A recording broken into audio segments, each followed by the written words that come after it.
Wellman TV. Manuel Bennett. Like ka naman dyan, idol. Kabanata 401, Kabanata 401, aminin namin ang pagkatalo. Matapos ikalat ang mga buhawi, si Manuel Bennett ay gumawa ng isang hakbang at nag-transform sa isang mabilis na kidlat, na nagmamadali patungo sa Magma Tyrant at Dark Knight na itinapon palayo. Si Prajna Bates ay bumulalas, tulad ng inaasahan kay Mr. Bennett, siya ay hindi kapanipaniwala, na may kakayahang basagin ang pagsalakay ng Magma Tyrant sa isang iglap. Tumawa si Barden Bard, tama, iyan ang aking kapatid na Bennett, isang walang talo na pag-iral. Napuno ng emosyon si Julia Stewart. Sa nakalipas na ilang buwan, naramdaman niya ng husto ang lakas ni Manuel Bennett. Mga kasanayang medikal, martial arts, spells, at bawat iba pang aspeto. Ngunit dahil mismo kay Manuel Bennett kaya niyang gawing kaligtasan ang panganib sa maraming mapanganib na sitwasyon. Ang pamilya Stewart ay napanatili. Ngayon lang niya naintindihan kung bakit nagpumilit ang lolo niya sa engagement nila ni Manuel Bennett. Sa lalaking ito sa tabi niya, magkakaroon siya ng lubos na kumpiyansa na ituloy ang kanyang mga pangarap. Tinanong ni Lily Teasdale si Olena Shawn, Sister Stanley Wheeler, maaari mo sanang itinaboy ang tatlong mamamatay tao na ito, kaya bakit mo ipinilit na hayaan si Kuya Bennett na harapin sila? Napangiti si Olena Shawn at sinabing, inilalagay ko ang pundasyon para sa batang ito na makapasok sa madilim na mundo. Kailangan niyang buuin ang kanyang reputasyon mula ngayon at kailangan din ng grupo ng mga tagasunod. Sa madilim na mundo, iginagalang ang malalakas, at kung may lakas ka, ikaw ang hari. Lahat ng iba ay hindi kailangan. Naiintindihan. Tumango si Lily Teasdale. Sa sandaling ito, nang makita si Manuel Bennett na nagmamadali patungo sa Magma Tyrant at Dark Knight, nagbago ang mukha ng Elf Mage, at muli niyang iwinagayway ang kanyang cetro. Kasagutan ng lupa. Sa isang kisap mata, ang mga nagkalat na bato at lupa sa lupa ay nagwalas, na nakagawa ng isang makapal na kalasag sa harap ni Manuel Bennett, na parang pader. Gumamit lang siya ng wind magic, ngayon ay gumamit siya ng earth magic. Pumutok. Si Manuel Bennett ay umungal, at ang kanyang kamao ay tumama sa kalasag. Bang! Ang mabigat na kalasag ay naputol ng isang suntok, naging gravel dust at kumalat. Gayunpaman, ilang segundo lang ang lumipas. Pinatatag ng Magma Tyrant at ng Dark Knight ang kanilang mga katawan at ipinagpatuloy ang kanilang pag-atake kay Manuel Bennett. Naikuyom ng Magma Tyrant ang kanyang mga kamao at patuloy na binomba si Manuel Bennett, tulad ng hindi mabilang na nagniningas na bulalakaw na bumagsak patungo sa kanya. Ipinagpatuloy ng Dark Knight ang pag-ugoy ng kanyang mahabang espada, hinampas si Manuel Bennett. Sa kalangitan, ang magkakaugnay na itim na mga ilaw ng espada ay tila isang napakalaking madilim na lambat na tumatakip pababa. Ang Elf Mage ay patuloy na iwinagayway ang kanyang cetro, sumisigaw ng mahina. Green Vine Entwined. Sa isang iglap, ang makapal at berdeng mga lambot ay naalis, na direktang nagbubuklod sa mga kamay, paa, at katawan ni Manuel Bennett ng mahigpit. Kapaki-pakinabang ba ito laban sa akin? Ngumisi si Manuel Bennett sa Elf Mage, at nanginginig ang buong katawan niya. Crack crack crack. Sunod-sunod na nabasag ang mga luntiang tendrils, na parang gawa sa papel. Matapos basagin ang mga ugat, pinaikot ni Manuel Bennett ang kanyang dobleng kamao at binomba ang mga ito ng buong lakas. Ang dalawang suntok na ito, na mas malakas kaysa sa ibinato niya kanina, ay nagdulot ng mga paputok na tunog sa hangin. Boom boom boom. Sa dalawang suntok lang, nabasag ni Manuel Bennett ang daan-daang suntok ng Magma Tyrant at daan-daang slash ng Dark Knight. Matapos basagin ang kanilang opens iba, ang dalawang suntok ni Manuel Bennett ay tumama ng malakas sa kanilang mga dibdib. Pupu. Pareho silang bumulwak ng isang subo ng dugo, at sila ay itinapon palabas na parang mga kanyan. Ang Elf Mage sa di kalayuan ay natigilan. Ang ganitong nakakatakot na opensa mula sa Magma Tyrant at Dark Knight ay talagang nabasag ng dalawang suntok ng batang ito. Hindi binibigyan ng oras ang Elf Mage para makabawi. Lumiwanag ang figure ni Manuel Bennett, nag-iwan ng bakas ng mga after images, at sumugod siya patungo sa Magma Tyrant at Dark Knight. Sa isang iglap, naabutan ni Manuel Bennett ang Dark Knight, hinawakan ang kanyang kwelyo, at hinampas siya sa lupa. Boom! Ang lupa ay nabasag sa isang malaking hukay, at ang Dark Knight ay napasigaw sa sakit. Matapos talunin ang Dark Knight, habang si Manuel Bennett ay magpapatuloy sa pag-atake sa Magma Tyrant. Ang Magma Tyrant ay tuloy-tuloy na lumapag, at pagkatapos ay mabangis na tumapak sa lupa. Boom! Nayanig ang lupa. Agad na naramdaman ni Manuel Bennett ang pagdagsa ng layuning pagpatay na nagmumula sa ilalim ng kanyang mga paa. Bahagyang nagbago ang kanyang mukha, itinulak ang kanyang kanang paa sa lupa, at ang kanyang katawan ay bumaril sa langit na parang baliw na dragon. Boom! Ang lupa kung saan siya dating kinatatayuan ay nabasag, at isang haligi ng tinunaw na lava ang lumundag paitaas, na nagpuntirya kay Manuel Bennett sa kalangitan. Damn, pwede bang ganito rin ang special ability? Hindi napigilan ni Barden Bard na mapasigaw sa pagkamangha. Sa langit. Nang makita ni Manuel Bennett ang tinunaw na haligi ng lava na humahanggos patungo sa kanya, diretso niyang tinapakan ito ng isang marahas na sipa. Mag-swipe. Napakalakas ng sipa na ito, parang isang gintong higanteng palakol na nahuhulog. Boom! Ang tumataas na tinunaw na haligi ng lava ay tuwirang nagkalat sa pamamagitan ng sipa na iyon. Laking gulat ni Magma Tyrant. Hindi niya akalain na ang kanyang pagpatay na hakbang ay madaling mareresolba ng bata. Matapos ikalat ang haligi ng tinunaw na lava, inikot ni Manuel Bennett ang kanyang baywang at ibinaba ang isang kamao, nag-rocket patungo sa Magma Tyrant sa ibaba. Umuungol. Nagpakawala ng dagandong si Magma Tyrant, pinakilos ang lahat ng kanyang nilusaw na lava espesyal na kakayahan at lakas, naghagis ng suntok upang salubungin ang pag-atake. Sa isang iglap. Bang! Ang magkabilang kamao ay nagbanggaan, na lumikha ng isang makabasag lupa na pagsabog na parang kidlat. Noong una, inakala ni Magma Tyrant na mahahadlangan niya ang suntok ni Manuel Bennett. Ngunit pagkatapos ng banggaan, napagtanto niyang masyado siyang nag-isip. Hindi niya ito mablock. Hindi niya ito mablock. Basag.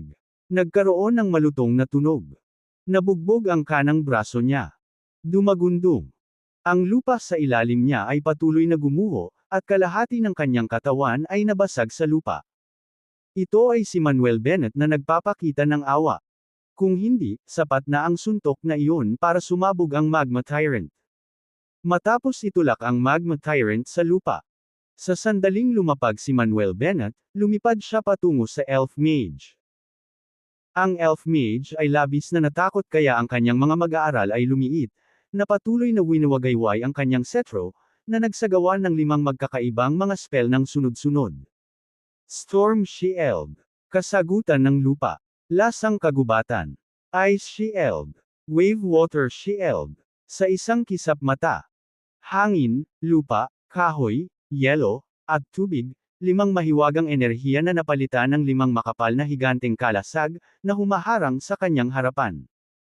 Siya ay isang magician, sanay sa malayuang pag-atake, ngunit hindi sanay sa santukan na labanan. Kaya naman, talagang hindi niya hahayaang mapalapit sa kanya ang East Nation na ito. Pwede ba tigilan mo ako? Tawa ng tawa si Manuel Bennett at nagpatuloy sa pag-charge. Habang papalapit siya, inikot niya ang kanyang katawan at binato ang isang mountain breaking fist. Sa isang iglap, dumagundong. Ang mga pagsabog tulad ng pagguho ng lupa at tsunami ay umalingaw sa kalangitan, na kumalat ng ilang milya. Lumipad ang mga bagyo, lumipad ang mga nagkalat na bato, lumipad ng paalang ang mga tipak ng kahoy, lumundag ang mga tipak ng yelo, at tumataas ang mga alon ng tubig, kaya imposibleng makita ang mga figure ni Manuel Bennett at ng Elf Mage. Lumipas ang ilang minuto. Naayos na rin sa wakas ang lahat. Tumangala si Olen Sean at ang iba pa. Nakita nila si Manuel Bennett na nakatayo sa harap ng Elf Mage, ang kanyang kanang kamay ay nakahawak sa 2 daliri sa noo ng Elf Mage, kumikinang na gintong liwanag na parang espada. Kailangan lang ni Manuel Bennett na maglapat ng kaunting puwersa, at maaari niyang mabutas ang ulo ng elf mage. Ang aura ng elf mage ay ganap na nawala, ang kanyang mukha ay namutla sa takot, nanginginig ang buong katawan, at pinagpawisan ng malamig. Napalunok siya ng laway at sinabing, Mr. Bennett, aminado akong talo. Mr. Bennett, aminado din kaming talo. Sa sandaling iyon, lumakad din ang Magma Tyrant at ang Dark Knight, yumuko kay Manuel Bennett. Kabanata 402, Kabanata 402, Ganap na Submissive. Wala silang choice kundi aminin ang pagkatalo. Ang taong ito ay masyadong makapangyarihan, sapat na makapangyarihan upang iwan silang walang magawa. Kung hindi sila aamin ng pagkatalo, tiyak na papatayin sila ng lalaking ito. Kung tutuusin, alam na alam nila ang kalupitan ng lalaking ito. Napakaraming mamamatay tao ang dumating noon, lahat ay pinaalis ng lalaking ito. Bukod dito, naramdaman nila na tila hindi ginamit ni Manuel Bennett ang kanyang buong lakas. Kung hindi, malamang patay na sila ngayon. Mukhang hindi mo talaga kayang disiplinahin ang batang ito para sa akin, ha? Sa puntong ito, nakangiting lumapit si Olenna Shawn.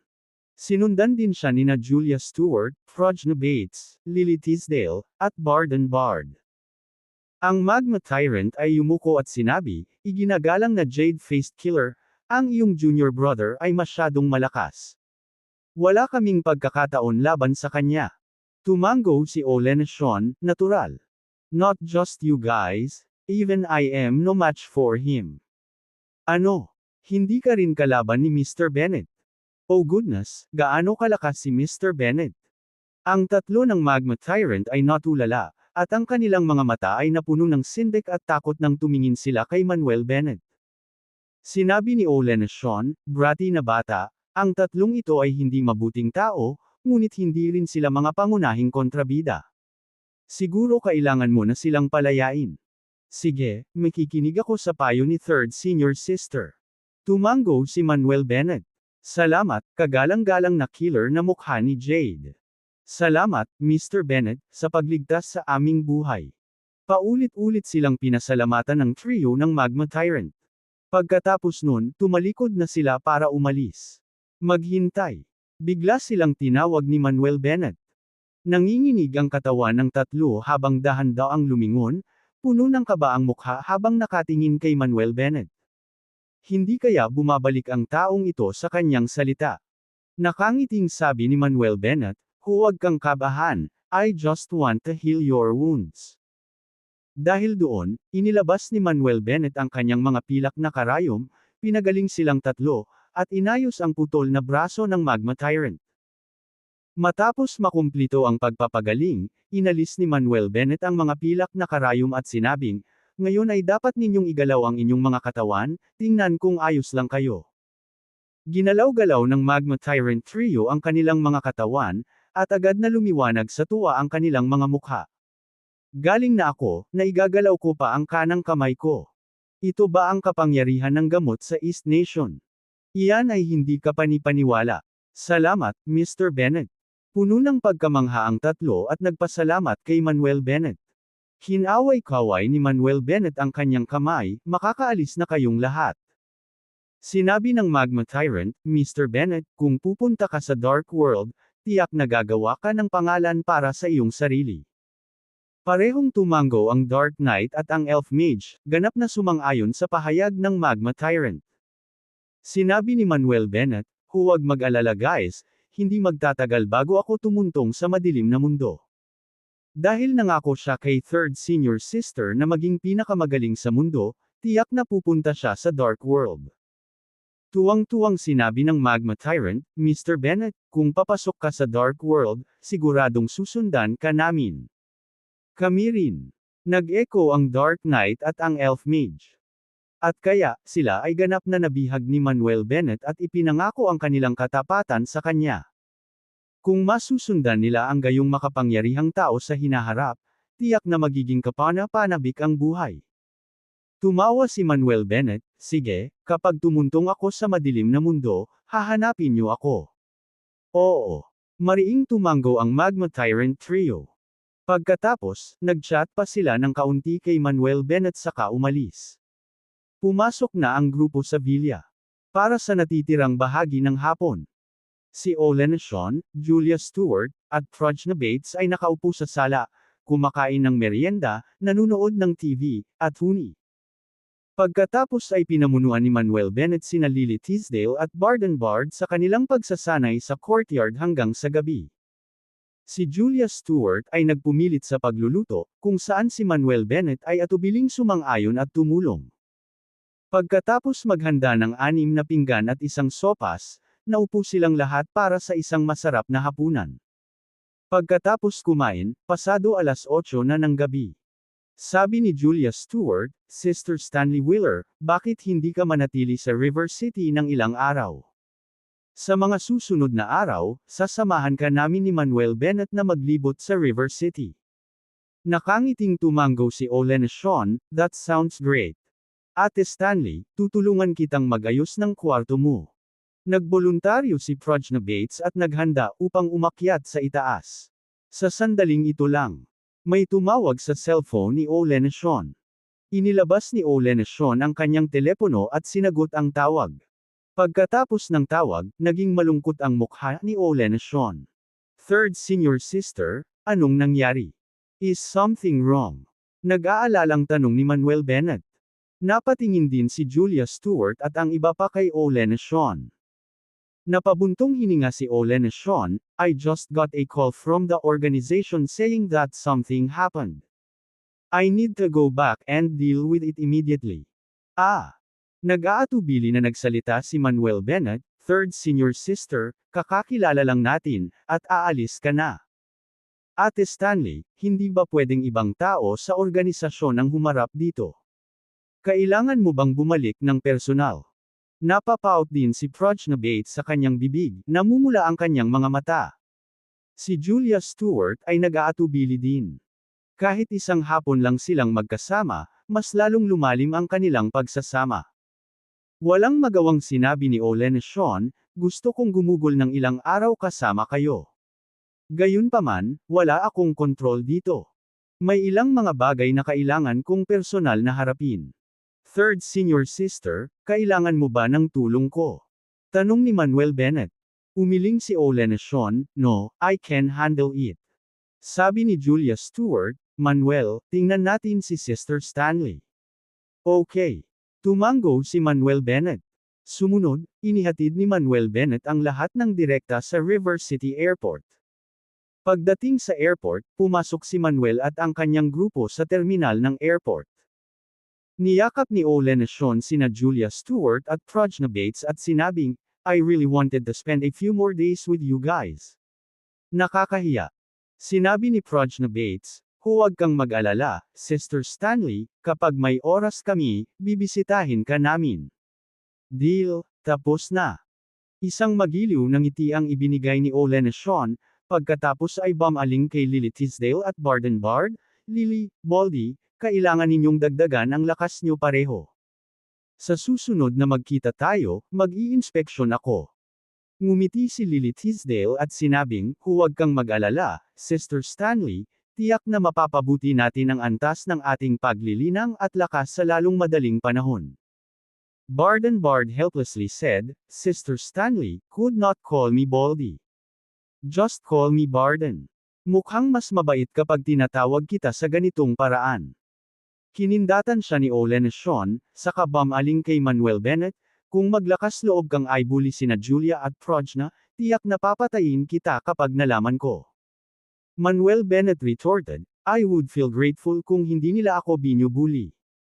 Olen Sean chuckled, waved her hand and said, okay then, aalis na ako. I'll see you guys next time. Palm third senior sister. Palm Ate Stanley. Kumaway din si Manuel Bennett at ang iba pa. Pagkatapos ay tumalikod si Olen Sean at naglakad papunta sa VIP channel. Sa panunood habang si Olen Sean ay nawala sa paningin, si Manuel Bennett at ang iba ay sa wakas ay umiwas ng tingin. Nang makita si Prajna at ang iba pa na mukhang masama ang loob, sinabi ni Manuel Bennett, okay, stop feeling down. Ang palm ngayon ay para sa mas magandang reunion sa hinaharap. Kapag may oras tayo, pupunta tayo sa Other Shore Island para bisitahin ang third senior sister. Ham. Tumango si Prajna, Kuya Bennett, kailangan mong makahanap ng oras sa lalong madaling panahon. Nangako si Manuel Bennett, definitely. Pagkatapos, umalis si Manuel Bennett at ang iba pa sa paliparan. Gayunpaman, ang hindi alam ni Manuel Bennett ay bago sumakay sa eroplano, nag-login si Olenacion sa dark web sa kanyang telepono para mag-post ng mensahe. Ang respetadong mamamatay na mukha ni Jade ay sumugod sa East Nation para makipaglaban kay Manuel Bennett, sa huli ay natalo. Matapos i-post ang mensahe, iniligpit ni Olenacion ang kanyang telepono at umupo sa kanyang pribadong jet. Tumingin siya sa labas ng bintana, bumubulong sa sarili, "You little rascal, you must grow up fast." Kabanata 403, Kabanata 403, Danger Level, S Level. Bilang hari ng mga assassin sa Dark World. Ang paglabas ng balita ni Olenacion ay agad na naging headline sa front page ng dark web sa sandaling ito ay naipublish. Binubuo ng pulang dugo na mga titik ang kabuuan ng homepage ng dark web. Bukod dito, dahil si Olenacion mismo ang naglabas ng balitang ito, sa loob lamang ng ilang minuto, na-update muli ng dark web ang antas ng panganib ni Manuel Bennett. Ilang minuto matapos ilabas ang balita. Ang dark web homepage ay muling nagpakita ng isang linya ng pulang dugo na teksto. East Nation Lad Manuel Bennett, Danger Level, S Level. Di nagtagal. Isang napakalakas na bagyo ang na-trigger sa buong madilim na mundo, na nagdulot ng hindi pa nagagawang lindol. Nakita na ba ninyong lahat ang balita? Ang isa sa apat na hari ng mga assassin, ang Jade-Faced Slaying God, ay talagang natalo ng isang batang nagngangalang Manuel Bennett mula sa East Nation. My goodness, this can't be real, right? Hindi pa nagtagal ang batang ito ay nakapatay ng 15 assassins, at ngayon ay natalo na niya ang Jade-Faced Slaying God. Ang balitang ito ay personal na inilabas ng Jade-Faced Slaying God, ito ay walang alinlangan na totoo. Higit pa rito, ang dark web ay muling nag-upgrade sa antas ng panganib ng bata, mula A-level hanggang S-level. Oh, God! Sinira ng East Nation na ito ang record ng Dark World at nag-upgrade mula sa C-level patungong S-level sa pinakamaikling panahon. Wala na ba talagang kayang magpasuko sa batang ito? Lahat ng malalaking organisasyon sa madilim na mundo ay tinatalakay ang bagay na ito. Ang insidenteng ito ay walang alinlangan na parang isang bomba, nakakagulat sa lahat. Ang ilan ay nabigla, ang ilan ay nagdududa, ang ilan ay nalilito, ang ilan ay pag-alit, at ang ilan ay humahanga. Ang mga assassin sa Assassin World ay nakaramdam ng kahihiyan, na nagnanais na mapatay nila kaagad si Manuel Bennett. Ngunit, ang pag-iisip ng Manuel Bennett na madaig ang Jade-Faced Slaying God ay nag-alinlangan silang kumilos ng walang ingat. Gayunpaman, ang mga tao ng iba pang mga organisasyon ay nagpakita ng malaking paghanga para kay Manuel Bennett at nagsimulang iguhit siya sa kanilang sariling panig. Sa napakalakas na individual na sumali, ang kanilang organisasyon ay walang alinlangan na babangon. Sa makatuwid, ang mga organisasyon na hindi nagbigay pansin kay Manuel Bennett noon ay nagsimulang mapansin siya ngayon. Bukod dito, ang mga organisasyong ito ay nagpadala ng mga tao sa East Nation upang mang-alap ng impormasyon tungkol kay Manuel Bennett. Kasabay nito, Karagatang Atlantiko, madilim na isla. Ang maliit na isla na ito ay tahanan ng isa sa mga nangungunang organisasyon ng assassin sa madilim na mundo, ang Dark Temple. Isang palasyo ang nakatayo sa gitna ng isla. Ang palasyo ay higit sa lahat ay itim, na nagbibigay ng isang madilim na vibe. Sa ngayon, sa Palace Hall, isang itim na higanteng lalaki na mahigit 2 metro ang taas, na may masungit na mukha, ang nakaupo sa isang tronong gawa sa itim na kristal. Siya ay bumubuga sa isang tabako, na may 2 asul na mata na blonde, na pinagkalooban ng mainit na katawan, sa kanyang mga bisig. Ang itim na higanteng lalaking ito ay isa sa 4 na hari ng mga assassin sa madilim na mundo, ang Dark Mad God. Sa ngayon, nakatayo sa ibaba ang kanyang mga nasasakupan, magalang na iniulat ang sitwasyon ng organisasyon. Sa sandaling ito lang, Isang nagmamadaling sigaw ang nagmula sa labas. Master, may nangyaring kakila-kilabot. Nagmamadaling tumakbo ang isang mamamatay tao. Fuck. Galit na nagmura ang Dark Mad God, nakasimangot, anong kaguluhan ta? Tell me, what happened? Nanginginig ang buong katawan ng mamamatay tao, lumuhod sa isang tuhod at tumugon ng may paggalang, Guro, ngayon lang, naglabas ng mensahe sa dark web ang mukha ng Jade Slaying God. Anong mensahe? Pinaikit ng Dark Mad God ang kanyang mga mata at nagtanong. Sumagot ang killer, ibinalita ng Jade-faced Slaying God sa dark web na pumunta siya sa East Nation at nakipagduel sa isang batang nagngangalang Manuel Bennett, at sa huli, natalo siya ng batang iyon. Ang Jade-faced Slaying God ay natalo ng isang East Nation lad. Agad namang natigilan ang Dark Mad God, totoo ba ito? Talagang totoo. Paulit-ulit na tumango ang killer. Nagpabuga ng usok ang Dark Mad God at nagtanong, ano ang espesyal sa batang ito sa East Nation na nagngangalang Manuel Bennett? Kahit na si Manuel Bennett ay nagdudulot ng kaguluhan sa madilim na mundo sa loob ng ilang sandali, hindi ito naging sapat upang makuha ang kanyang atensyon. Kaya naman, hindi niya alam kung sino si Manuel Bennett. Guro, inipon ko ang lahat ng impormasyon tungkol sa batang iyon para sa iyong pag-unawa. Nagsalita ang killer at saka iniabot ang isang dokumento sa kanyang kamay sa Dark Mad God. Kinuha ng Dark Mad God ang mga dokumento at sinimulang basahin ang mga ito. Makalipas ang ilang minuto, isinara niya ang file, nanunuya, ang batang ito ay medyo kawili-wili, kahit na siya ay nang ahas na hayagang pukawin tayo mula sa Assassin World, na pumatay ng maraming mga mamamatay tao na sunod-sunod. Kahit na ang Jade-faced Slaying God ay natalo na ng batang ito ngayon. Hindi nakakagulat na hindi dumalo ang Jade-faced Slaying God sa aking birthday banquet, lumalabas na siya na lang ang pumatay sa batang ito. Nagtanong ang assassin, Guro, dapat ba nating alisin ang mayabang na batang ito? Walang nagmamadali. Umiling ang madilim na baliw na Diyos, na nagsasabing, tingnan muna natin kung paano nangyayari ang mga bagay. Sa ngayon ang batang ito ay nagdulot ng malaking kaguluhan, sa palagay ko ay medyo marami na ang mga tao ang nakatutok sa kanya. Kung walang makakapatay sa batang ito, hindi pa huli ang lahat para kumilos kami mula sa Dark Temple. Pagkatapos, ang aming prestihiyo sa Assassin World, kahit na sa Dark World, ay magiging mas malaki. Sa makatuwid, sa panahong ito, kailangan mong magtalaga ng isang tao na patuloy na maghahanap ng balita tungkol sa batang ito. Kapag may bagong balita, ay report agad sa akin. Oo. Tumango ang assassin, nagmamadaling umalis sa bulwagan. Manuel Bennett, haha, interesado akong makita kung gaano kalaki ang gulo na maaari mong pukawin. Ang Dark Mad God ay tumingin ng malalim sa larawan sa file, at pagkatapos ay sa isang iling ng kanyang kanang kamay. Sa isang iglap, ang file ay direktang nahati sa mga fragment, lumulutang sa bulwagan. Sa kabilang side, ang karagatang Arctic, isang lupain ng matinding lamig. Dito matatagpuan ang isang maliit na isla. Ang islang ito ay kilala bilang Ice Island, ang tahanan ng Slaughter God Temple, na isa sa 4 na top-level assassin organizations sa Dark World.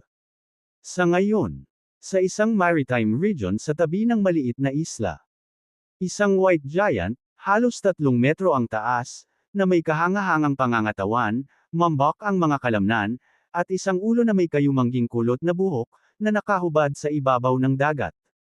Kahit na sa sobrang lamig ng panahon, hindi ito nakakaapekto sa white giant na ito. Ang white giant na ito ay ang master ng Slaughter God Temple, at isa rin sa 4 na hari ng assassin sa Dark World, ang Evil Butcher. Nakapalibot sa Evil Butcher ang mga lumulutang na katawan ng malalaking puting peteng.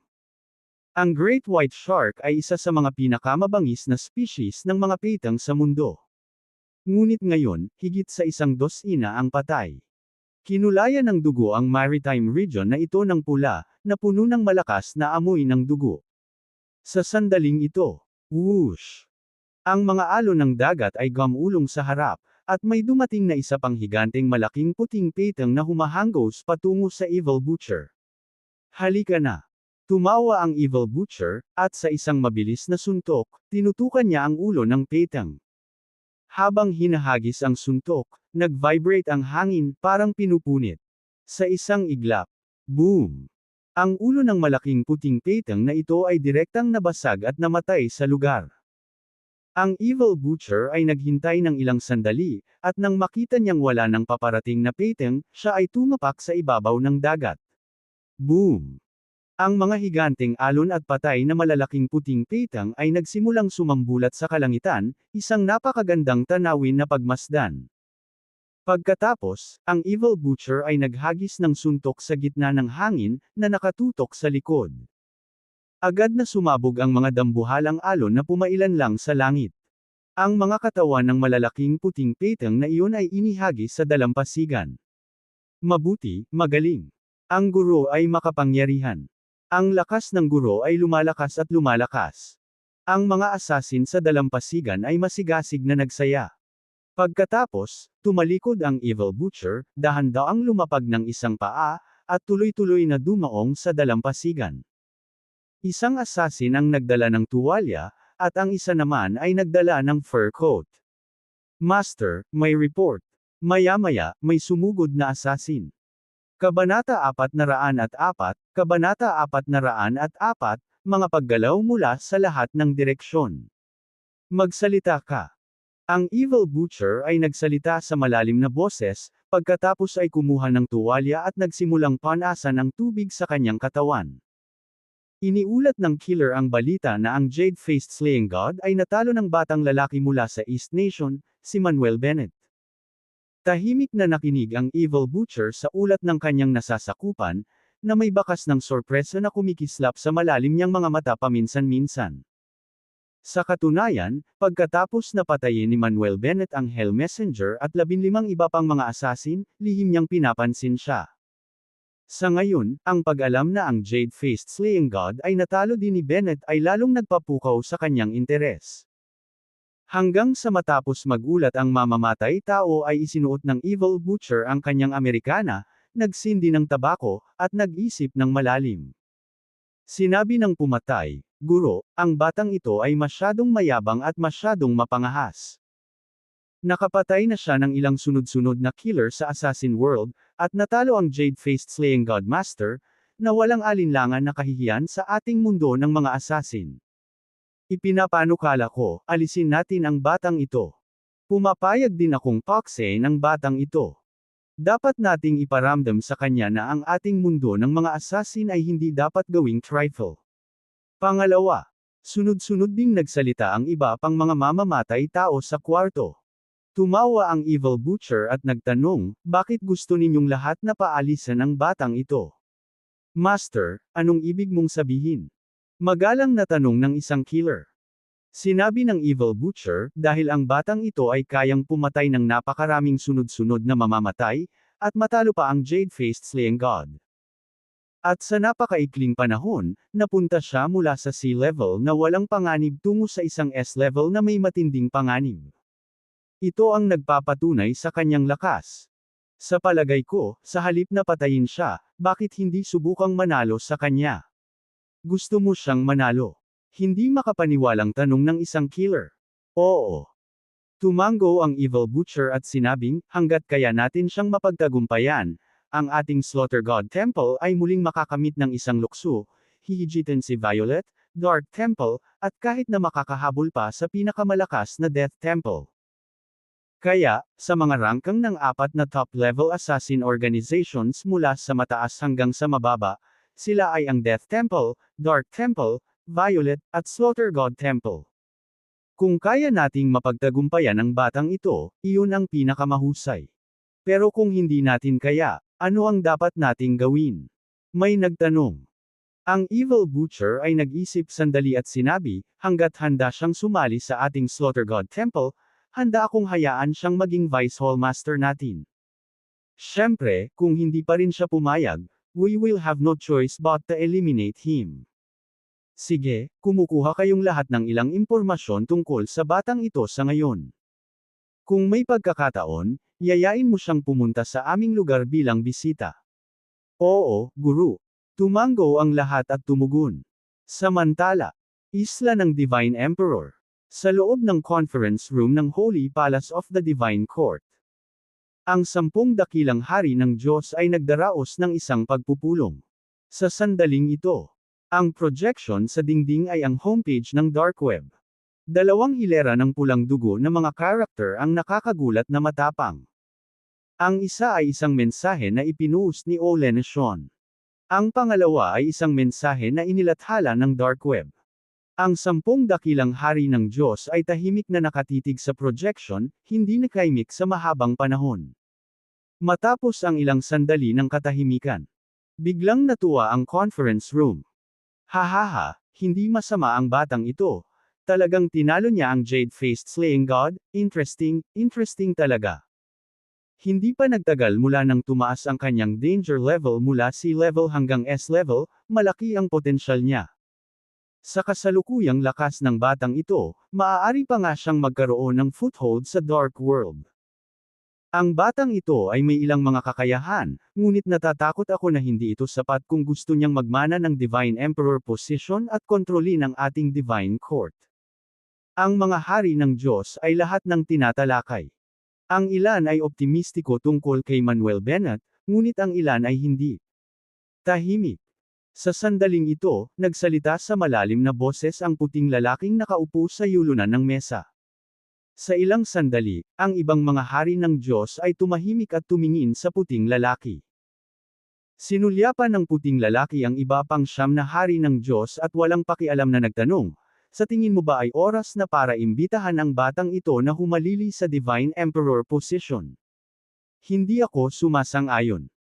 Umiling ang isang itim na higanti at sinabing, bagaman ang batang ito ay natalo na ang mukha ni Jade na Slaying God, hindi ito nangangahulugan na may kakayahan siyang humalili sa Divine Emperor position at kontrolin ang ating Divine Court. Sa tingin ko rin ay hindi natin siya hahayaang magtagumpay pansamantala sa Divine Emperor position. Isang blonde na puting babae ang umiling at sinabing, ang ating Divine Court ay isa sa 4 na top-level na organisasyon sa madilim na mundo. Kung gusto ng batang ito na magtagumpay sa Divine Emperor position, dapat siyang magkaroon ng lakas ng isang Divine List expert. Pero ngayon, halatang hindi kwalipikado ang batang ito. Isang puting higanti na may maikling buhok ang tumango at nagsabi, kung hahayaan natin ang batang ito na magtagumpay sa Divine Emperor position at kontrolin ang ating Divine Court ngayon, natatakot akong tanggihan ang ating Divine Court. Sa puntong ito, tumango rin ang ibang mga hari ng Diyos bilang pagsang-ayon sa sinabi ng 3 tao. Pinahahalagahan nila siya, ngunit ang paghalili sa Divine Emperor position ay isang malaking kaganapan at kailangang pangasiwaan ng may lubos na pag-iingat. Sinabi ng puting lalaki, dahil iniisip ng lahat na ang batang ito ay hindi pa kwalipikado, ipagpatuloy natin siyang obserbahan saglit. Huminto siya saglit. Lumingon ang puting lalaki para tingnan silang 3 at sinabing, Miller, Julie, Fred, maghanda kayong 3 at pumunta sa East Nation para makilala ang batang ito. Siguraduhing suriin ang kanyang tunay na lakas at iulat ito sa akin sa oras. Kung masyadong mahina ang lakas ng batang ito, bawiin mo sa kanya ang God Emperor Order. Oo. Malakas na tumugon ang 3 dakilang Diyos. Lumipas ang oras, lumipas ang 3 araw. Madaling araw. Star Charity Foundation Building. Dati, ang gusaling ito ay pagmamay-ari ng Dream Chasing Charity Foundation, ngunit matapos itong masira, ito ay inayos. Ngayon ang gusali ay nawala ang ilang lamig nito at nakakuha ng kaunting init. Sa sandaling ito, sa loob ng opisina ng Pangulo sa ika-10 palapag. Maluwag, simple, at nakaistilo ang buong opisina. May nakasabit na painting sa likod ng office desk, na ipininta ng mga batang iniligtas ni Manuel Bennett. Sa oras na ito, si Nancy Maddox, na nakasuot ng pulang profesional na suit, ay excited na ipinakilala ang opisina kay Manuel Bennett. Mr. Bennett, this is the office I designed for you. What do you think? Ipinikit ni Nancy Maddox ang kanyang magagandang mata, nakatingin kay Manuel Bennett. Medyo maganda. Tumango si Manuel Bennett at walang magawa, pero Morris, masyado kang naiinip. Tinawag mo ako kaagad nang lumiwanag ang langit. Hindi ba kailangan mong matulog? Magiliw na ngumiti si Nancy Maddox at sinabing, Mr. Bennett, ikaw ang presidente ng Star Charity Foundation namin, kaya syempre, kailangan mong pumunta ng maaga. Bukod dito, ngayon ang araw ng pagbubukas ng ating Charity Foundation, at bilang Pangulo, natural na kailangan mong tumulong. Sige. Tumango si Manuel Bennett at sinabing, ano ang maitutulong ko kung ganoon? Sinabi ni Nancy Maddox, wala ka ng iba pang matutulungan, ngunit sa ibang pagkakataon kailangan mong samahan ako sa pagtanggap sa mga bisitang darating sa seremonya ng pagbubukas sa pasukan. Walang problema. Tumango si Manuel Bennett at nagpatuloy, Morris, kahit ako ang presidente ng Star Charity Foundation, kailangan ko pa ring ipaubaya sa iyo ang mga gawain ng Charity Foundation. Baka hindi ako makapunta dito ng madalas, kaya kailangan ko pa rin ang tulong mo. Hoy, sinong nagsabi sa akin na magtatrabaho ako sa iyo? Napabuntong hininga si Nancy Maddox at sinabing, Mr. Bennett, ayos lang kung hindi ka madalas pumunta. Ngunit, kailangan mo pa ring pumunta paminsan-minsan. Ikaw, bilang presidente, hindi pwedeng laging wala, di ba? Na kaya kong gawin. Nakangiting tumango si Manuel Bennett. Kabanata 405, Kabanata 405, ginagawa ito ng masama. Sinulyapan ni Nancy Maddox ang oras at sinabing, alas 8 na, malamang maya-maya pa ay darating na ang mga bisita. Minabuti nating bumaba para batiin sila. Okay. Tumango si Manuel Bennett. Teka. Biglang pinigilan ni Nancy Maddox si Manuel Bennett. Anong problema? Si Manuel Bennett ay mukhang naguguluhan. Tiningnan siya ni Nancy Maddox pababa, bahagyang kumunot ang kanyang mga kilay, at sinabing, Mr. Bennett, ikaw naman ang presidente. Bakit hindi ka nagbihis ng mas formal ngayon? Okay lang ba talagang magbihis ng casual? Walang magawa si Manuel Bennett, wala akong pakialam sa mga damit. Isinusuot ko lang ang anumang komportable. At saka, kilala na ako ng lahat ng bisitang darating ngayon, kaya hindi ko na kailangang magbihis ng masyadong formal. Sige, ikaw ang presidente, kaya kung ano ang sasabihin mo. Umiling si Nancy Maddox at saka sinabing, Mr. Bennett, punta na ako sa banyo. Mauna ka na at bumaba. Sige. Sagot ni Manuel Bennett. Hindi nagtagal, pumunta si Nancy Maddox sa banyo, at dumating si Manuel Bennett sa pasukan ng gusali. By this time, naghihintay na sa entrance ang staff ng Charity Foundation. Ang mga bulaklak ay inilatag sa pasukan, at isang pulang carpet ang inilatag mula sa pasukan hanggang sa loob ng bulwagan. Hello, Presidente. Binati ng mga empleyado si Manuel Bennett nang makita siyang lumabas. Hello, everyone. Ngumiti at tumango si Manuel Bennett, mukhang napakasigla ninyong lahat, ang galing. Sabi ng isang babaeng empleyado, President, opening ceremony ng ating Star Charity Foundation ngayon, so syempre, we have to present our best selves. President, dahil ang ating Star Charity Foundation ay may opening ceremony ngayon, bakit hindi ka magsabi ng ilang salita sa lahat? Isang lalaking empleyado ang nagmungkahi. Oo, Presidente, magsabi ka ng ilang salita. Isaalang-alang ito bilang pampatibe loob sa lahat. Ang iba pang mga empleyado ay umalangaw-ngaw din sa damdamin. Nirerespeto nilang lahat si Manuel Bennett. Kahit bata pa siya, isa siyang bayani sa River City. Kinasusuklaman niya ang kasamaan, nag-iisang ibinaba ang Dream Chasing Charity Foundation, at inalis ang mabigat na pasanin sa mga welfare home ng River City. Itinatag din niya ang Star Charity Foundation, tunay na naghahanap ng kapakanan ng mga bata sa mga welfare home. Sa pambihirang mga kasanayang medikal, sa ilalim ng inaasahan ng lahat ng mga tao sa River City, nailigtas niya ang napakaraming mga bata na may kritikal na sakit sa loob ng maikling panahon ng 13 oras. Kaya, si Manuel Bennett ang kanilang idolo. Sinabi ni Manuel Bennett, dahil gusto ng lahat na marinig akong magsabi ng isang bagay, sasabihin ko ang ilang mga salita. Sa hinaharap, ipinagkakatiwala ko ang Star Charity Foundation sa inyong lahat, at sana ay matulungan ninyong lahat si Pangulong Nancy. Dapat mong isabuhay ang kawang gawa, hindi ituring ito bilang isang institusyong kumikita. Hanggat lahat ay mahusay na gumaganap, Ang mga sweldo at mga bonus ay hindi magkukulang. Manam. Masiglang tumango ang mga empleyado. Sa sandaling ito, isang lalaki at isang babae ang lumabas sa isang high-end na hotel sa kabilang kalye. Ang lalaki ay maikli at mataba, may makinis na hairstyle, nakasuot ng Armani shirt, at may dalang briefcase. Nakasuot ng Chanel pink na miniskirt ang babae, may heavy makeup, at ikanawit ang braso sa braso ng lalaki. Ang taong ito ay ang presidente ng River City Sea Advertising Company, Diego Hiller. Ang babae ay si Claire Whale. Mula nang malaman na hindi niya mapapalabas si Pollard Lee sa bilangguan, nakipaghiwalay siya sa kanya at nakipagkita kay Diego Hiller. Sa panahong ito, sinundan niya si Diego Hiller sa isang paglalakbay, at kagabi lang sila bumalik, kaya wala siyang ideya kung ano ang nangyari sa River City. Darling, mukhang buhay na buhay doon. Nagho-host ba sila ng event? Sa sandaling ito, itinuro ni Claire Whale ang pasukan ng Star Charitable Foundation Building. Sabi ni Diego Hiller, iyan ang Star Charity Foundation. Gaganapin ang kanilang opening ceremony ngayon. Oh! Tumango si Claire Whale bilang napagtanto. Hindi siya interesado noong una, ngunit biglang nakita si Manuel Bennett. Sa sandaling nakita niya si Manuel Bennett, biglang napuno ng matinding puot ang mga mata niya. Kung hindi dahil sa lalaking ito, hindi makukulong ang dating kasintahang si Pollard Lee. At hindi sana siya maputol ang relasyon kay Julia Stewart. Ang lahat ay kasalanan ng bastard na ito.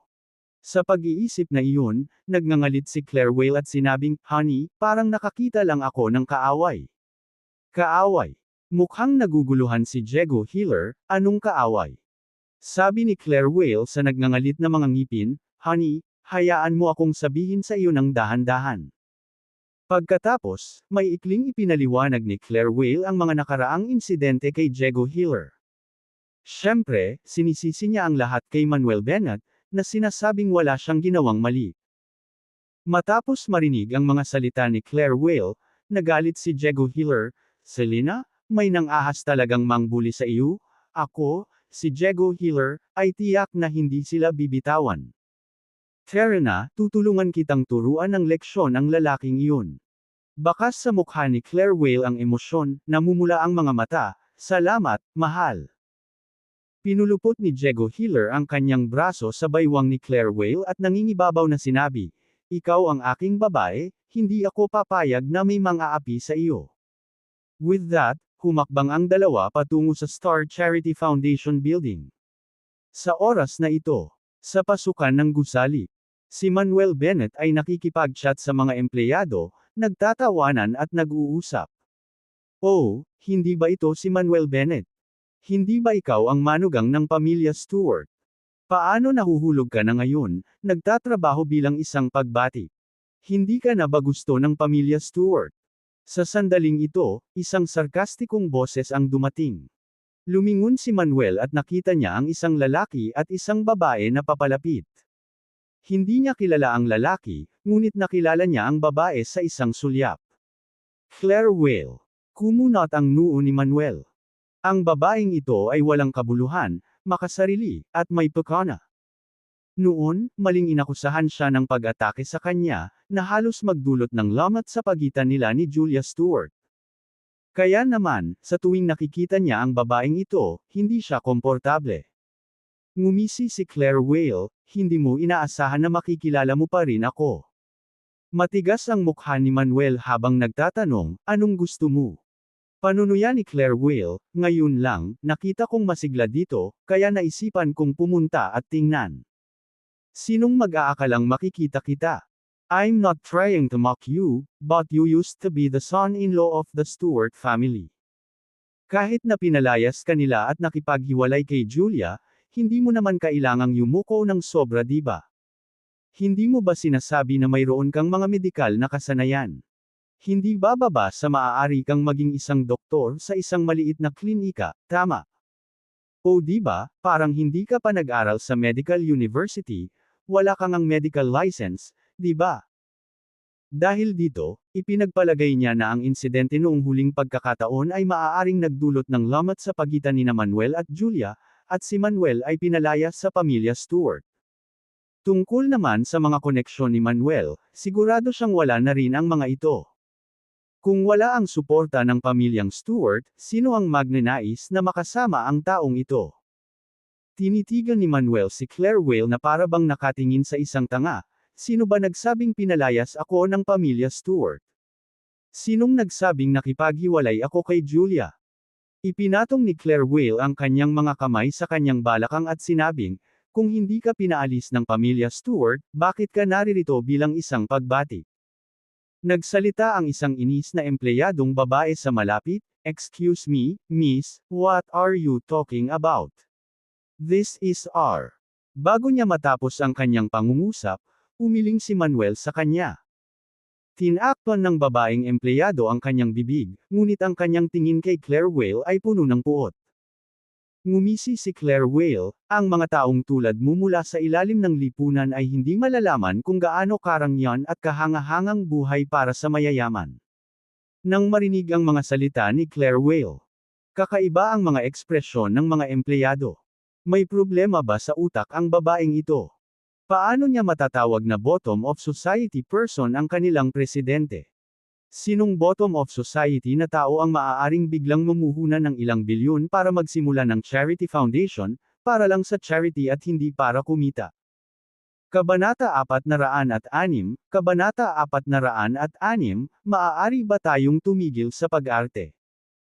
Patuloy na tumango si Manuel Bennett, na nagsasabing, oo, hindi namin kayang makihalubilo sa mga mayayamang tulad mo. Kaya kayong mga mayayaman, huwag kayong magpapakita sa harapan naming mga hamak, magsaya kayo.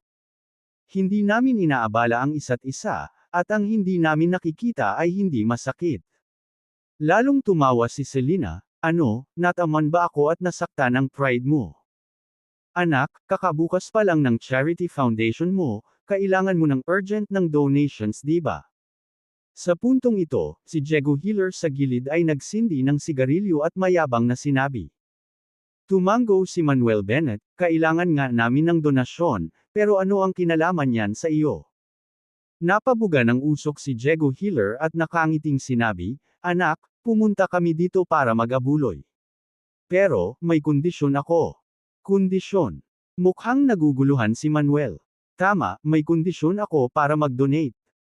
Tumango si Diego Hiller, na nagsabing, basta lumuhad ka ngayon, humingi ng tawad kay Selena, at pagkatapos ay dilaan mo ng malinis ang sapatos ko, magdo-donate ako ng 1,000,000 sa charity foundation mo. At linisin mo rin ang sapatos ko. Tumango si Selena. Kalmado ang mukha ni Manuel, kung gagamitin mo lang ang kawanggawa at pag-ibig bilang kasangkapan para mang-blackmail sa iba. Then I think, hindi ka dapat gumawa ng charity. Tsaka hindi naman nagkukulang ang charity foundation namin ng 1,000,000 mo. Biglang nena si Selena, tinuro si Manuel at sinabing, sabi ko, Manuel, bumagsak ka na sa ganitong level, ano ka ba nagpapanggap?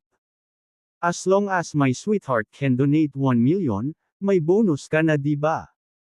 Ganoon ba kahirap ang lumuhad lang at humingi ng tawad sa akin at dilaan ng malinis ang ating sapatos?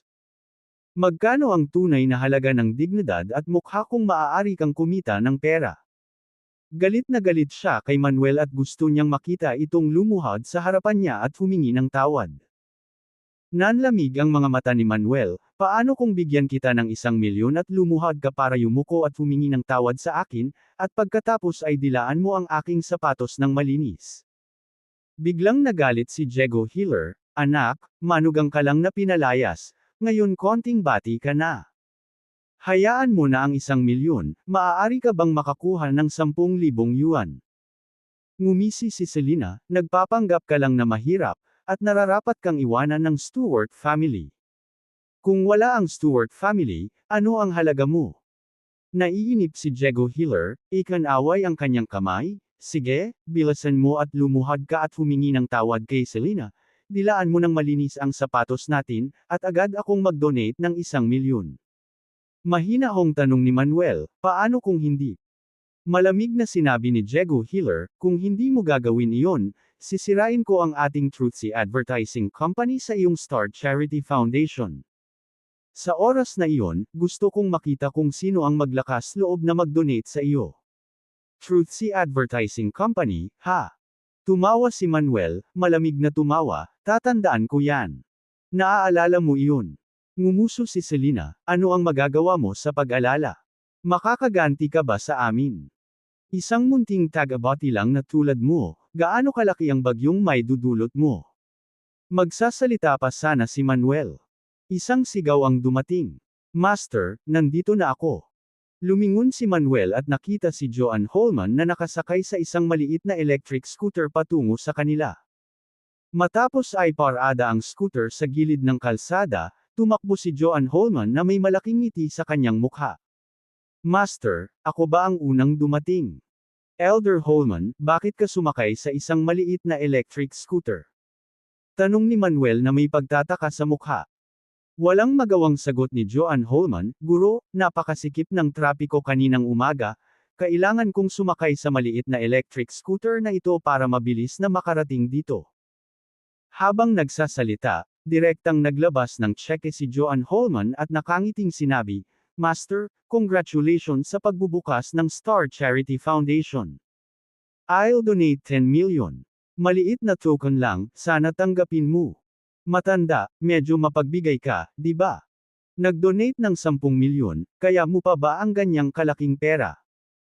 Lumapit si Claire Whale, puno ng pang-aalipusta ang mga mata habang nakatingin kay Joan Holman. Ang matandang ito ay nakasuot ng magaspang na damit at sapatos, at dumating siya na nakasakay sa isang maliit na electric asno hindi siya mukhang mayaman. Natawa si Diego Hiller at sinabing, Anak, isa ito sa mga extra na nahanap mo, di ba? Ibig kong sabihin, nang walang mga tao upang itakda ang kapaligiran, duda ako na kahit sino ay nais na magbigay ng pera sa lahat. Ang mga tao ngayon ay hindi tanga, hindi sila basta-basta mamimigay ng pera. Master, sino itong dalawa? Kumunat ang noo ni Joan Holman at nagtanong. Sinabi ni Manuel Bennett, 2 nutjobs lang, huwag mo silang pakialaman. Oh! Tumango si Joan Holman, tamad na humarap sa dalawa. Sumigaw si Claire Whale, Manuel Bennett, sinong tinatawag mong nutjob? Kailangan mong humingi ng tawad sa akin. Galit ding sinabi ni Diego Hiller, Anak, kung hindi ka humingi ng tawad, ipinapangako kong gagawin ko ito para hindi ka makalayo. Si Joan Holman ay tumingin sa kanila na parang mga tanga at sinabing, sa tingin mo ay maglakas loob kang sabihin na hindi mo magawang lumayo ang aking guro. Sa sandaling ito, ang mga boses ay nagmula sa malayong lugar. Master, nandito na tayo. Dapat tayo ang unang dumating diba? Natalo tayo ng matandang Holman na iyon. Noon lang nila nakita sina Cyril Clancy, Joseph Hans, at Vernon Steele, na pawang nakasakay sa mga electric donkey papunta sa venue. Pagkababa ng mga asno, sumugod silang tatlo, na nakikipagkompetensya sa isa't isa. Tumakbo si Cyril Clancy sa harapan, kumuha ng tseke, at nakangiting sinabi, Master, congratulations. Nag-donate ako ng 20 milyon. Mr. Clancy, anong ibig mong sabihin? Biglang nadismaya si Elder Holman, hindi ba tayo pumayag na lahat ay mag-donate ng 10 milyon? Bakit ka nag-donate ng 20 milyon? Malungkot ding tumingin sina Joseph Hans at Vernon Steele kay Cyril Clancy. Ngumisi si Cyril Clancy at sinabing, ngayon pa lang papunta dito, naisip ko na ang pagbibigay ng 10 milyon ay napakaliit, kaya nagpasya akong magdagdag ng isa pang 10 milyon. Tapos magdo-donate din ako ng 20 milyon. Magbibigay ako ng 30 milyon. Magbibigay ako ng 40 milyon. Joan Holman, Joseph Hans, at Vernon Steele lahat ay sumigaw. Nais nilang lahat na mag-iwan ng magandang impresyon sa puso ni Manuel Bennett. Nang makita ang nag-aalalang mga tingin ng matatandang ito, hindi napigilan ni Manuel Bennett na ngumiti at umiyak, Elder Holman, Mr. Clancy, Mr. Hans, Mr. Steele, ang iyong presensya ay napakaganda na. Tungkol sa mga donasyon, sundin lamang ang iyong puso, at huwag magkumpara. Sa tabi nila, nanunuya si Claire Whale, pwede bang tumigil na kayo sa pag-arte? Speaking of millions right off the bat. Kung umaarte ka, hindi ba pwedeng mas makatotohanan ka? Halos hindi ka makapaniwala kung nag-donate ka ng ilang daang yuan, ngunit 10 milyon. Sa inyong mga matandang geezers, maaari mo bang ilabas ito? Kahit na ilabas mo ang iyong mga kabaong, kaya mo bang pagsamahin ang 1 milyon? Sino ka? Para sabihing nagdadrama tayo. Biglang nagalit si Cyril Clancy, kung ako, si Cyril Clancy, ay hindi man lang makapaglabas ng ilang 10 milyon, kung gayon hindi ko na kailangang maging kasama. Divine Dr. Clancy, anong meron? Bakit galit na galit ka? Sa oras na ito, lumabas si Nancy Maddox sa bulwagan. Nang makita si Nancy, si Claire ay patuloy na nagmumukhang disdain. Gayunpaman, nanginginig ang buong katawan ni Diego na parang may kuryenteng dumaan sa kanya, at namutla ang mukha nito. Kabanata 407, Kabanata 407, siya ba talaga ang pinakamayamang tao? Nagdilim ang lahat ng mukha ni na Joan Holman, Joseph Hans at Vernon Steele. Lahat sila ay kilalang tao sa River City.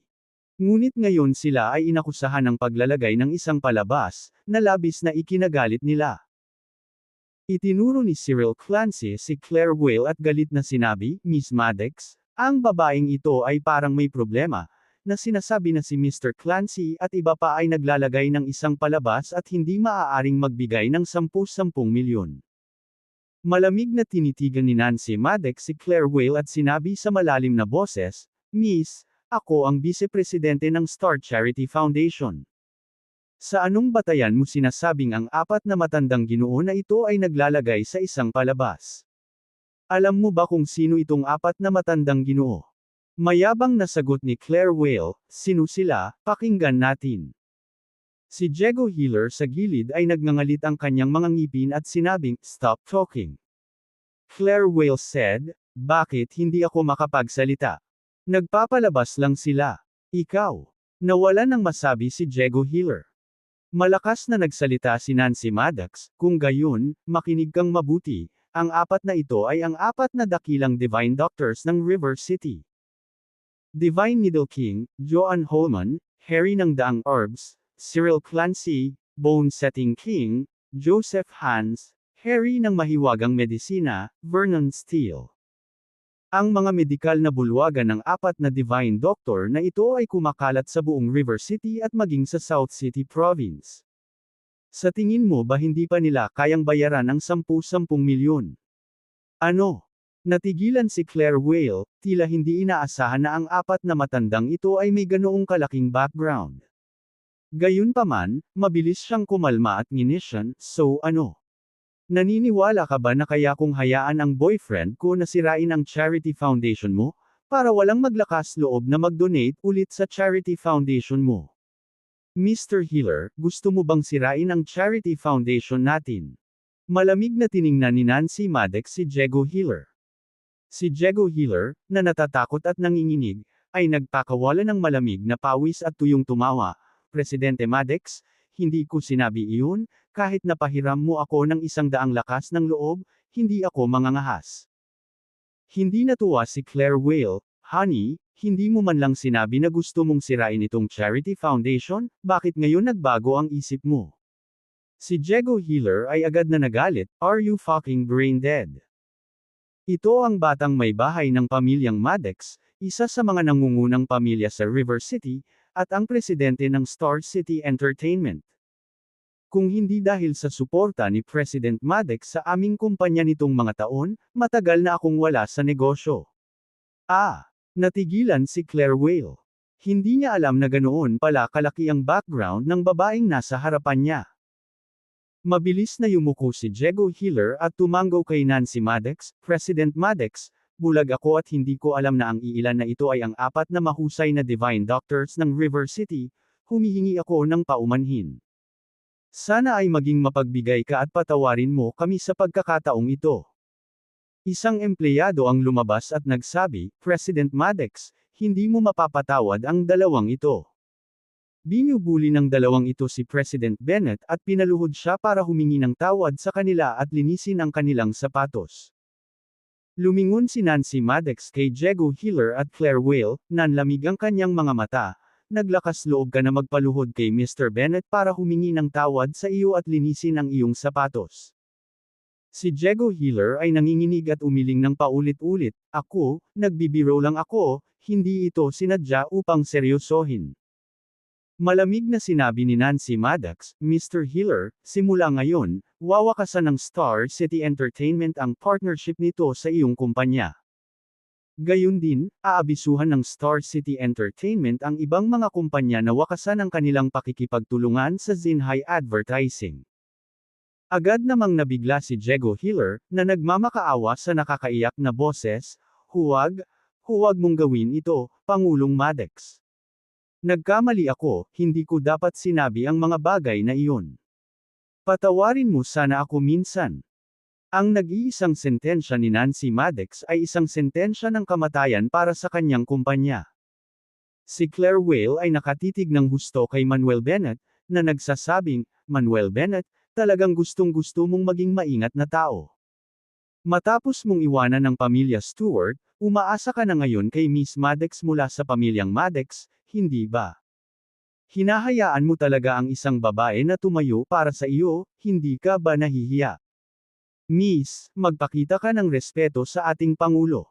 Maging ang karaniwang pasyente na si Nancy Maddox ay nagalit sa puntong ito. President. Anong presidente? Si Claire Whale ay ganap na nalilito. Itinuro ni Nancy Maddox si Manuel Bennett at sinabing, "Si Mr. Bennett ang presidente ng ating Star Charity Foundation at nag-invest ng ilang bilyon sa ating charity foundation. Paanong posible?" Nang inag si Claire Whale at hindi makapaniwalang nagsabi, Siya ang presidente ng iyong charity foundation. At nag-invest siya ng ilang bilyon. Hindi ba siya iniwan ng pamilya Stewart? Saan niya nakuha ang lahat ng pera? Sino ang nagsabi na si Manuel Bennett ay inabandona ng aming pamilyang Stewart?" Sa sandaling ito, isang malamig na boses ang umalangaw-ngaw. Napalingon ang lahat at nakita ang isang grupo ng mga taong naglalakad. Ito ay sina Julia Stewart, Frogna Bates, Lily Tisdale, at Barden Bard. Upang maprotektahan nina Lily Tisdale at Barden Bard si Julia Stewart anumang oras, sinadya ni Manuel Bennett na bumili ng 2 villa para sa kanila sa Divine River Garden. Kaya, pagkatapos nilang mag-almusal kaninang umaga, sabay-sabay silang lahat. "Julia." Tawag ni Claire Whale. Malamig na sabi ni Julia Stewart, "Don't call me Julia, we are not that familiar." Mula nang malaman niya na si Claire Whale ang naka-frame kay Manuel Bennett, tuluyan na niyang pinutol ang relasyon kay Claire Whale. Kinagat ni Claire Whale ang kanyang mga ngipin at sinabing, "Julia Stewart, paano kung ikaw ang batang may bahay ng pamilyang Stewart? Nag-asawa ka pa ng asawa na marunong lang mag-mooch off, hindi ka ba mayabang?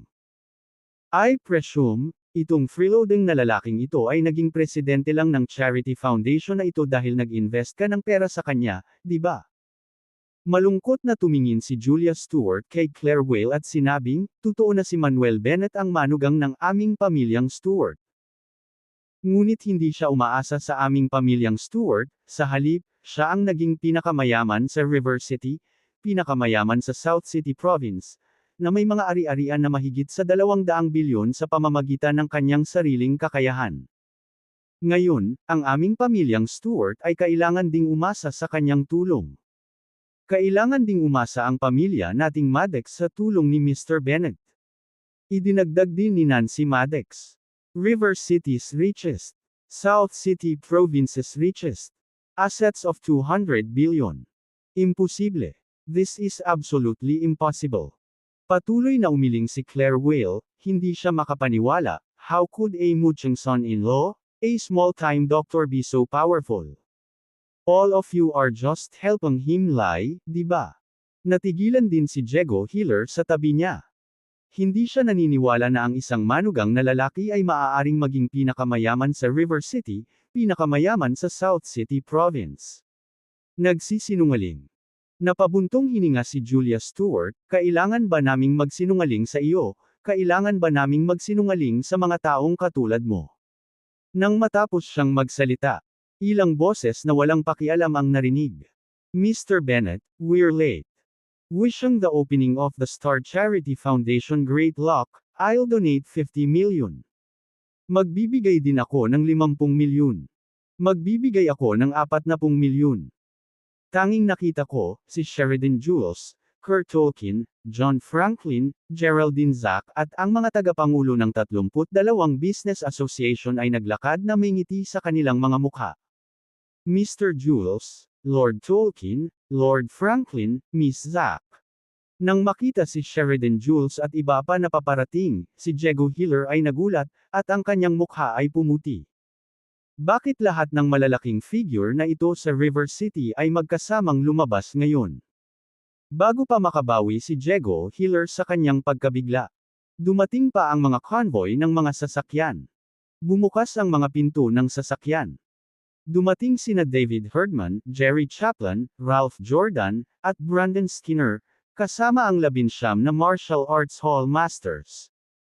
Congratulations, Mr. Bennett, ang ating Heaven Martial Arts Hall ay nag-donate ng 50 milyon. Ang aming Loyal Martial Arts Gym ay nag-donate ng 50 milyon. Ang aming True Martial Arts Gym ay nag-donate ng 30 milyon. Pagdinig ng mga numero ng donasyon mula sa mga taong ito, napaawang ang bibig ni Claire Whale. Sino ba ang mga taong ito? Lahat ay nag-donate ng 10-10 milyon, ang kanilang pera ay hindi tunay na pera. Gayunpaman, sa pagtingin sa sitwasyon sa kanyang harapan, tila lahat ng mga taong ito ay dumating para kay Manuel Bennett. Ang taong ito kaya talaga ang pinakamayaman sa River City, pinakamayaman sa South City Province. Kabanata 408, Kabanata 408, Pagtitipon ng Big Shots. Nagdududa pa rin si Claire Whale. Ngunit sigurado na si Diego Hiller. Ang binata sa harap niya ay maaaring ang pinakamayamang tao sa River City at ang pinakamayamang tao sa South City Province. Kagabi pagkabalik niya sa River City, may narinig siyang balita. Isang kabataang lalaki na may apelyidong Bennett ang namuno sa 19 na pangunahing martial arts hall, 32 business association, at pinunasan ang 12 pangunahing pamilya sa River City, kabilang ang mga Jenkins, Harper, at Stern families.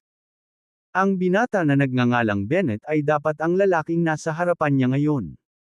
Galit na galit siya kay Claire Whale, ang tandang babaeng ito. Kung hindi dahil sa babaeng ito, hindi niya masasaktan sina Miss Maddox at Mr. Bennett. Si Manuel Bennett ay hindi nag-abala kay Claire Whale at Diego Hiller, ngunit yumuko kay Sheridan Jules at sa iba pa, salamat sa inyong lahat. Sa pagdating ni Sheridan Jules at ng iba pa, dumaan ang ilan pang hilera ng mga convoy ng sasakyan. Bumukas ang mga pinto ng sasakyan. Bumaba sa sasakyan ang isang grupo ng mga tao at nakangiting naglakad. Ang nangunguna ay sina Howard Stewart at Nick Maddox. Ang mga sumusunod sa likod ay ang mga may-ari ng pamilya na malapit sa mga pamilyang Stewart at Maddox. Mullen, congratulations sa opening, haha, ang Stewart family natin ay nag-donate ng 100 million. Mullen, napakaganda ng ginagawa mo, nag-donate din ng 100 milyon ang pamilya naming Maddox. Mr. Bennett, tutulong din ang Lee family natin, at mag-donate din ng 100 million. Nang marinig sina Howard Stewart, Nick Maddox at iba pa na mag-aabuloy sila ng 100 milyon. Sa sobrang takot ni Claire Whale ay halos lumipad na ang kanyang kaluluwa. Isang donasyon na 100 milyon, nangangarap ng gayong pera na hindi niya maisip. Nakangiting sinalubong sila ni Manuel Bennett, at sinabing, Lolo Stewart, Lolo Maddox, at kayong lahat, salamat sa ngalan ng lahat ng welfare home sa River City at maging sa South City Province. Tumawa si Howard Stewart at sinabing, Mullen, hindi namin maihahambing sa iyo ang lahat. Nag-donate lang kami ng pera, habang kayo ay nagpatupad ng kawanggawan ng buong buo at ginawa ang kabutihan sa sukdulan. Yes, yes, yes. We can only be considered as icing on the cake. Nakangitiring dagdag ni Nick Maddox. Mr. Bennett, pasensya na po sa pagiging late. Little Brother Bennett, hindi ko ini-expect na ganito kabilis ang gagawin mo at simulan ang charity foundation. Good, good. Sa sandaling ito, dumating din sina Flint Lockwood, Nathaniel Lloyd, at Bill Sheehan, na nakangiting naglalakad. Dumating din si Emma Cobb kasama si Nathaniel Lloyd. Sinalubong sila ni Manuel Bennett na may pagtataka, Brother Livingston, Mr. Peel, Mr. Sheehan, hindi ko inaasahan na darating ka rin. Napakalaking mabuting gawa mo. Siyempre, dapat kaming pumunta at suportahan ka. Ngumiti si Flint Lockwood, kumuha ng tseke, at sinabing, Little Brother Bennett, ito ang aking $10 million na donasyon, isang maliit na tanda ng aking pagpapahalaga. Si Nathaniel Lloyd at Bill Sheehan ay nag-abot din ng tig-isang tseke na 10 milyon kay Manuel Bennett. Tumango si Manuel Bennett at sinabing, kung ganoon, salamat sa inyong tatlo. Hindi ko inaasahan na ikaw, ang malaking masamang tao, ay gagawa ng ganoong mabuting gawa. Narito, mayroong 3 milyon sa card na ito, kunin mo. Kinuha ni Emma Cobb ang isang bank card na may mapagmataas na mukha at ibinigay ito kay Manuel Bennett.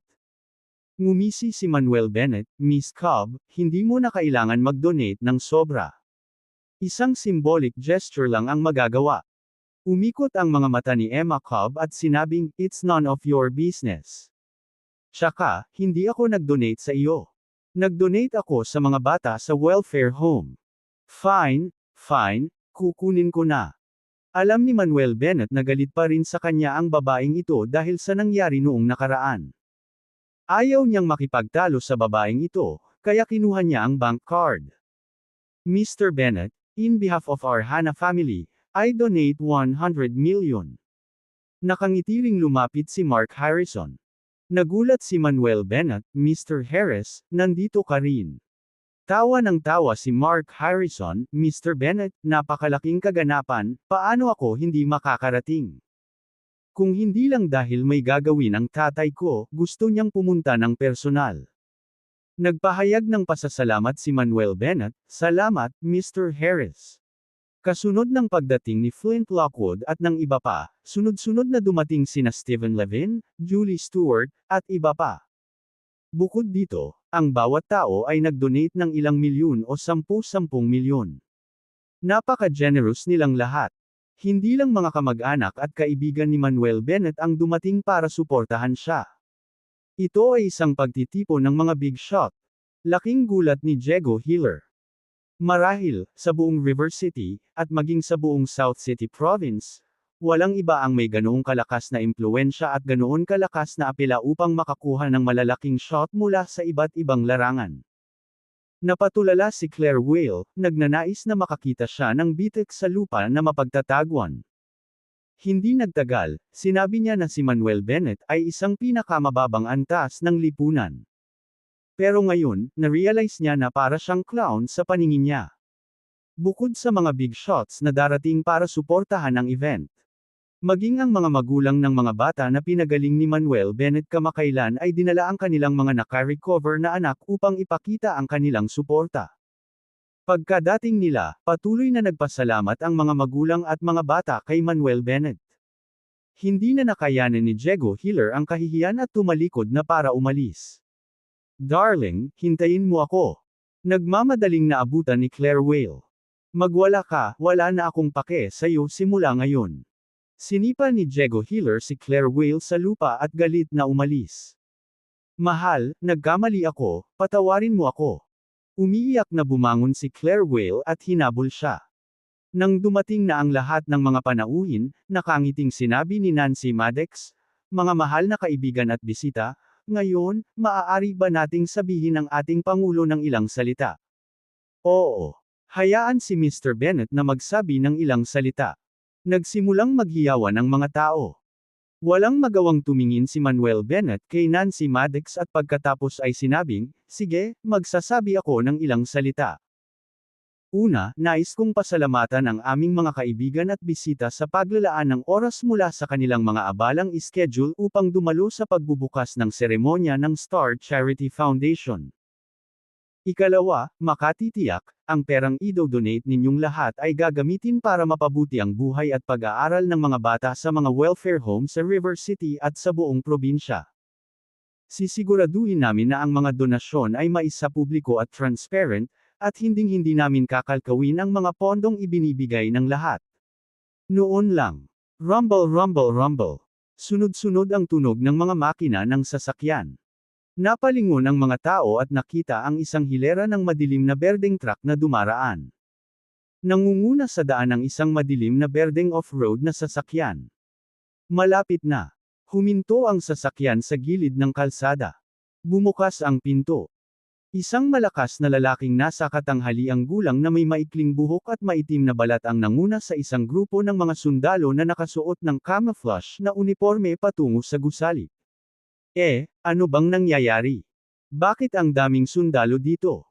Nandito rin kaya sila para suportahan si Mr. Bennett? Pero kung husgahan ang kanilang agresibong hitsura, parang hindi sila nandito para magpakita ng suporta. Nagsimulang mag-usap ang mga taong naruroon. Sino si Manuel Bennett? Lumabas ka. Pagkalapit, sinilip ng nasa katanghaliang gulang na lalaki ang mga tao na may malamig na mga mata at sumigaw. Ako si Manuel Bennett. Ano ang gusto mo? Lumakad si Manuel Bennett, nalilito sa kanyang mga mata. Sigurado siyang hindi niya kilala ang nasa harap niya. Posesin mo siya. Ang nasa katanghaliang gulang na lalaki ay direktang iwinagayway ang kanyang kamay, nag-isyo ng utos. Agad na humakbang ang isang sundalo, naglabas ng pusos, at pinusesan ang mga kamay ni Manuel Bennett. Bahagyang ipinikit ni Manuel Bennett ang kanyang mga mata at nagtanong, "Sir, wala kang sinabi at pinusesan ang aking mga kamay. Ano ang kahulugan nito?" Sina Prajna Bates, Lily Tisdale, at Barden Bard ay humakbang pasulong, pinandilatan ang nasa katanghaliang gulang na lalaki. Nagpalit din ng ekspresyon ang iba pang naruroon. Walang inaasahan na may darating para arestuhin si Manuel Bennett sa matagumpay na seremonya ng pagbubukas. Sumigaw ang nasa katanghaliang gulang na lalaki, "Ako si Sawyer Warren, ang deputy ng Commander Clancy sa North River War Zone. Inutusan akong arestuhin ka. Sumama ka sa amin."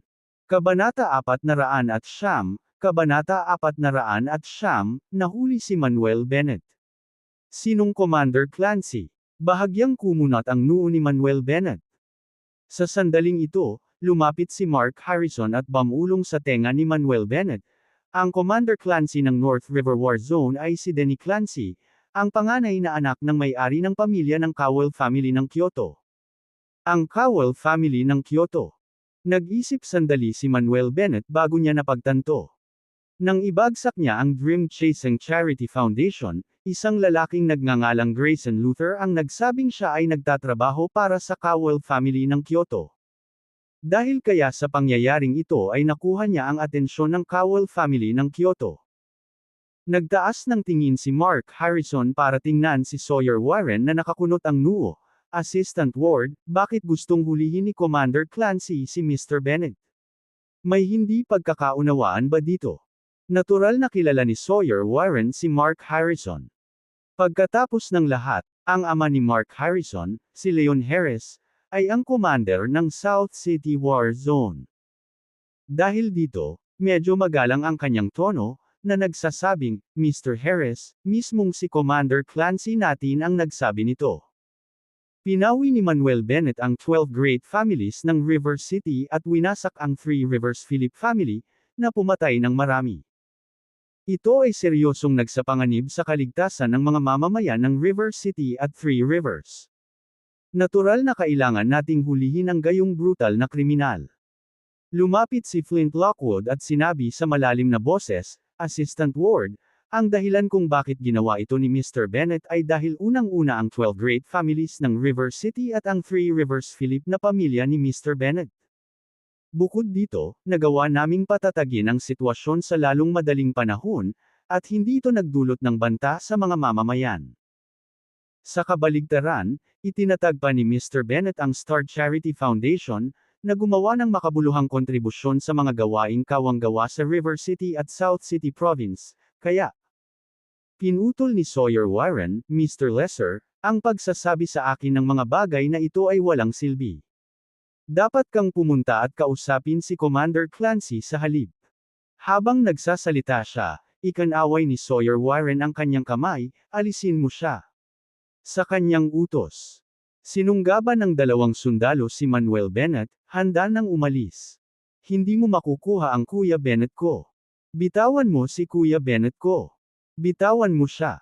Sina Progna Bates, Barden Bard, at Lily Tisdale ay hamarang sa daan, kahit na itinaas ang kanilang mga armas.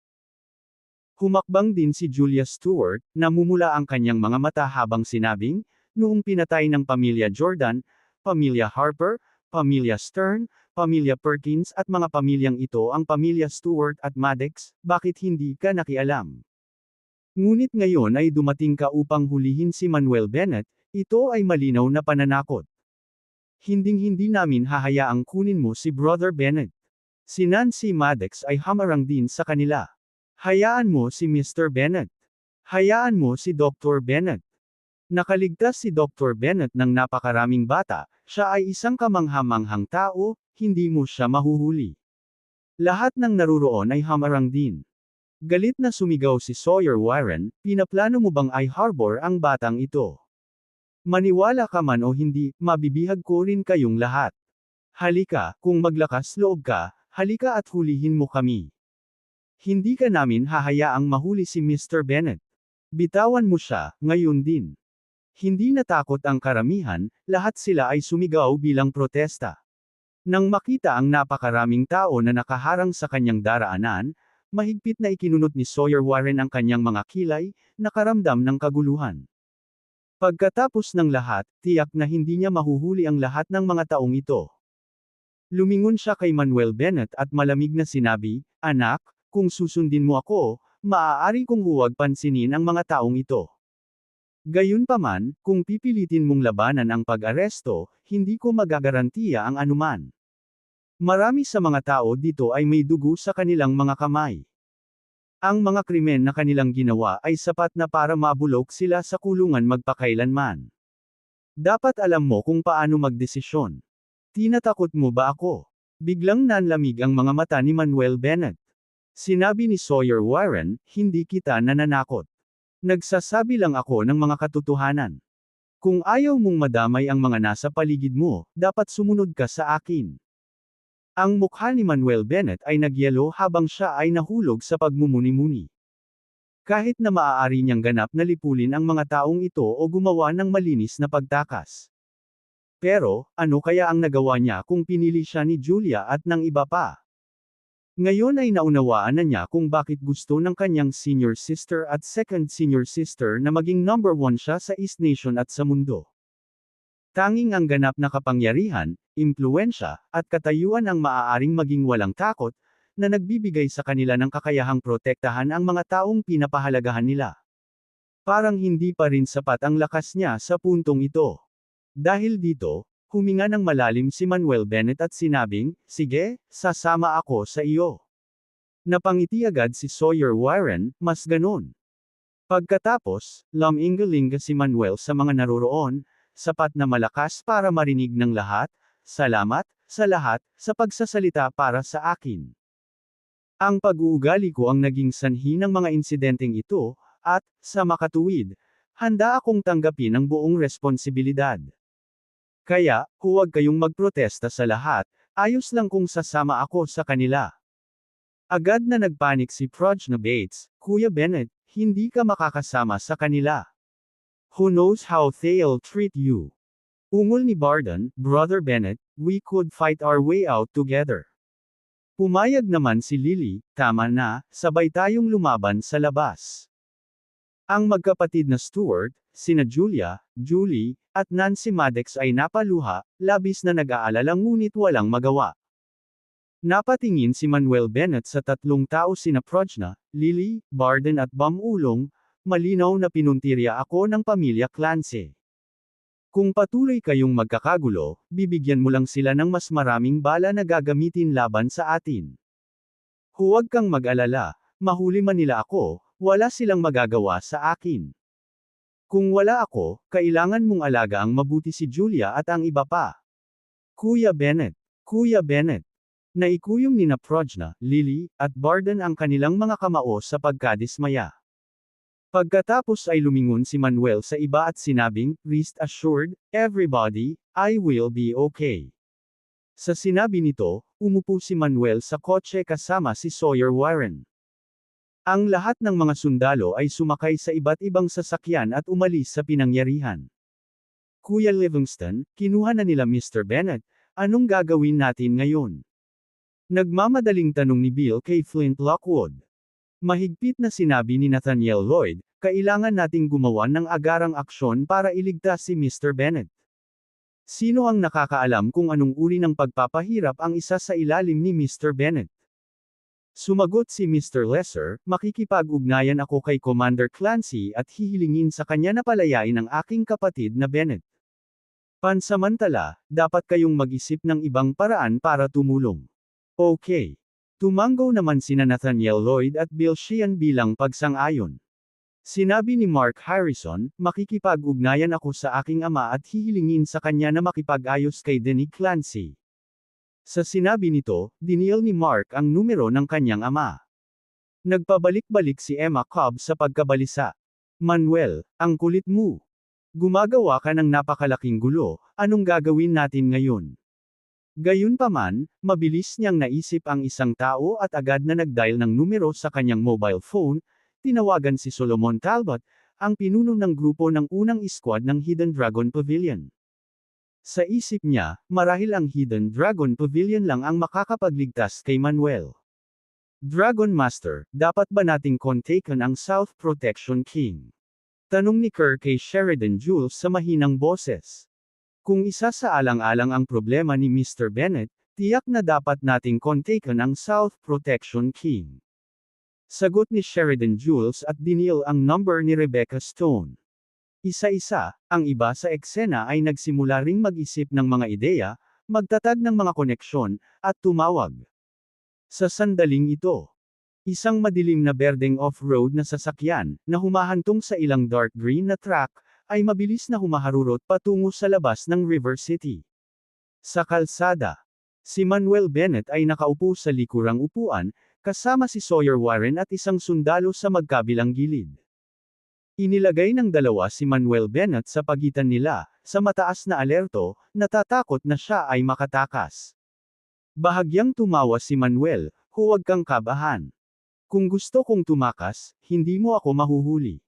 Pagkatapos ay sa isang mahinang paghila, ang mga posos ay napunit, na parang gawa sa papel. Anong sinusubukan mong gawin? Mabilis na inilabas ni Sawyer Warren ang kanyang baril at itinutok sa noo ni Manuel Bennet. Bumunot din ng baril ang katabi niyang sundalo at itinutok kay Manuel Bennet. Kabanata 410, Kabanata 410, ang bagay na ito ay walang silbi sa akin. Ang posos na ito ay hindi masyadong komportable. Sinulyapan ni Manuel Bennet ang mga baril sa kanilang mga kamay, na nagsasabing, huwag itutok sa akin ang bagay na ito, hindi ito gumagana sa akin. Huminto siya, pagkatapos ay nagpatuloy, kung hindi ka naniniwala sa akin, huwag mag-atubiling subukan ito. Pero sinisigurado ko sa iyo, sa sandaling barilin mo, kaya kong patayin kayong dalawa. At dahil pumayag akong sumama sa iyo, hindi na ako tatakas. Gayunpaman, hindi pa rin ibinaba ni Sawyer Warren at ng sundalo ang kanilang mga baril, sa halip, bantayan nilang mabuti si Manuel Bennet. Ngumisi si Manuel at Sam Andel sa backseat, nagsimulang makabawi ng lakas. Alam niya na kapag nahuli, tiyak na magplano ng rescue sina Mark Harrison at Flint Lockwood. Gayunpaman, kailangan din niyang maghanda para sa pinakamasamang sitwasyon. Kung nabigo sina Mark Harrison at Flint Lockwood na iligtas siya, lalabanan niya ang kanyang paraan, lipulin ang Cowell family ng Kyoto, at pagkatapos ay iiwan ang East Nation kasama si Julia Stewart at ang iba pa. Siyempre, maliban sa huling paraan, hindi niya pipiliin na gawin ito. Napakaraming tao sa paligid niya kaya hindi niya maaaring isama ang lahat. Sa kalaunan, nang makita si Manuel na hindi kumikilos ng walang ingat, si Sawyer Warren at ang sundalo ay nag-holster ng kanilang mga baril. Ngunit hindi pa rin sila nagpabiye sa kanilang pagbabantay. Dahil pinadala sila ni Commander Clancy ng napakaraming tao para hulihin ang batang ito, napatunayan nito na ang batang ito ay isang mapanganib na elemento. Matapos magmaneho ng hindi pa malamang tagal, umalis ang kotse palabas ng South City Province. Hanggang bandang 3:00 ng hapon. Ang kotse ay nagmaneho sa isang bulubunduking lugar at huminto sa labas ng isang liblib na base. Bawat 5 hakbang ay may gwardya, at bawat 10 hakbang ay may patrol. Ang mga sundalo ay nagpapatrolya sa lahat ng dako, at ang seguridad ay napakahigpit. Pagkatapos ay parada ang kotse, inakay ni Sawyer Warren si Manuel Bennett palabas ng kotse at papunta sa base. Hanggang doon, nakita ni Manuel ang maraming sundalong nagsasanay. Lumilitaw, ito ay dapat na isang base sa North River War Zone. Kaya naman, pinagmamasdan niya ang layout at ang bilang ng mga patrol kung sakaling makatakas. Matapos maglakad ng halos 10 minuto, sinundan ni Manuel si Sawyer Warren sa isang gusali, at dumating sa pasukan ng isang opisina sa ikatlong palapag. Kumatok si Sawyer Warren sa pinto at magalang na sinabi, "Commander, dinala namin siya. Pumasok ka na." Isang malalim na boses ang tumugon mula sa loob. Sa pagbukas ng pinto, nakita nila ang isang nasa katanghaliang gulang na lalaki na nakauniporme ng militar na may kulay abo na mga templo, isang matipunong figure, kalyo ang mga kamay, at matalas na mga mata, na nakaupo sa likod ng isang mesa sa isang tawag sa telepono. Ang nasa katanghaliang gulang na lalaking ito ay si Denny Clancy, ang commander ng North River War Zone. Nang matapos ni Denny Clancy ang kanyang tawag, nagsalita si Sawyer Warren, "Commander, ito si Manuel Bennett." Tumango si Denny Clancy at nagtaas ng kamay, "Maghintay ka sa labas." "Oo, sir." Inamin ni Sawyer Warren at lumabas ng opisina. Sabay sarado ng pinto ng opisina. Tulad ng isang lawin, itinuon ni Denny Clancy ang kanyang mga mata kay Manuel Bennett at sinisiyasat siya. Pagkatapos ay dahan-dahan siyang nagsimula, si Manuel Bennett, lalaki, 23 taong gulang, hindi alam ang lugar ng kapanganakan, hindi alam ang mga miyembro ng pamilya. Ang tanging tala mo ay kung ano ang nangyari pagkatapos mong pumasok sa River City, blanko ang lahat bago iyon. So, curious talaga ako, sino ka, saan ka nanggaling, at ano ang ginawa mo bago ka pumasok sa River City? Pagtingin kay Denny Clancy, mahinahong sumagot si Manuel Bennett, "No comment." Naging malamig ang tingin ni Denny Clancy at nagpatuloy, bata ka pa, ngunit siguradong marami kang maimpluwensyang tao. Habang dinadala ka rito, ang mga may-ari ng malalaking pamilya sa River City, sa pangunguna ng Stewart family at Maddox family, at ang mga tao sa sistema sa River City at maging sa South City Province tulad nina Flint Lockwood, Nathaniel Lloyd, Bill Sheehan, Kenneth Stewart, lahat sila ay tumawag at humiling sa akin na palayain ka. Ako ay tunay na naguguluhan, ikaw ay halos wala pang 20, paano ka makakagawa ng napakalaking pangalan para sa iyong sarili sa River City at maging sa South City Province sa maikling panahon? Ano ang ginawa mo para magmakaawa sa iyo ang napakaraming tao? Nagkibit balikat si Manuel, pinaikit ang kanyang mga mata at sinabing, "Inimbestigahan mo na ako ng maigi. Is there any point asking these less questions?" Bang! Tumayo si Denny Clancy na hinampas ang mesa, bumunot ng pistola at itinutok ito sa noo ni Manuel Bennett, sumisigaw sa galit, "Bata, tinatanong kita, mas mabuting ayusin mo ang maldito mong ugali. Maniwala ka man o hindi, babarilan kita patay ngayon din." Si Manuel Bennett ay bumantong hininga at umiling, sinabing, "Bakit mo gustong ituro sa akin ang bagay na ito? Sa totoo lang, ang baril ay maaaring maging kapaki-pakinabang para sa mga regular na tao, ngunit ito ay walang silbi sa akin. Sa tingin mo ba ordinaryong baril itong nasa kamay ko?" Si Denny Clancy ay tumawa ng walang humpay, na nagsasabing, "Anak, hayaan mong sabihin ko sa iyo, ang baril na ito at ang mga bala ay espesyal na binago. Ang mga ito ay partikular na idinisenyo upang harapin ang mga mayayabang na martial artist na tulad mo. Sa ngayon, wala pang 5 metro ang layo mo sa akin. Kapag nabaril ko, hindi mo ito maiiwasan o mahahadlangan." "Oh, talaga?" Si Manuel Bennett ay tumawa ng mapanukso at sinabing, "Bakit hindi mo subukan kung gayon?" Galit na galit si Denny Clancy na nagsalubong ang kanyang mga kilay, umungol siya, "Sa tingin mo hindi ako maglakas loob na bumaril?" Nakaharap niya ang maraming malupit na kriminal. May mga big-time crooks mula sa underworld, mga kriminal na nakikitungo sa mga ipinagbabawal na produkto, walang awa na mga mamamatay tao na hindi kumukurap, mga martial arts masters na may malalaking lakas, at marami pa. Yung mga lalaking yun, lahat sila ay matigas sa umpisa, pero sa huli, hindi ba lahat sila nanginginig sa presensya niya, sobrang takot na hindi man lang huminga. Ngunit ang batang ito sa kanyang harapan ay nanatiling kalmado kahit na nakita siya, nananatiling hindi apektado kahit na ang isang bundok ay gumuho sa kanyang harapan. Ang mas mahalaga, masasabi niyang ang batang ito ay tunay na hindi natatakot sa kanya, tunay na kalmado, hindi lang siya nagpapanggap.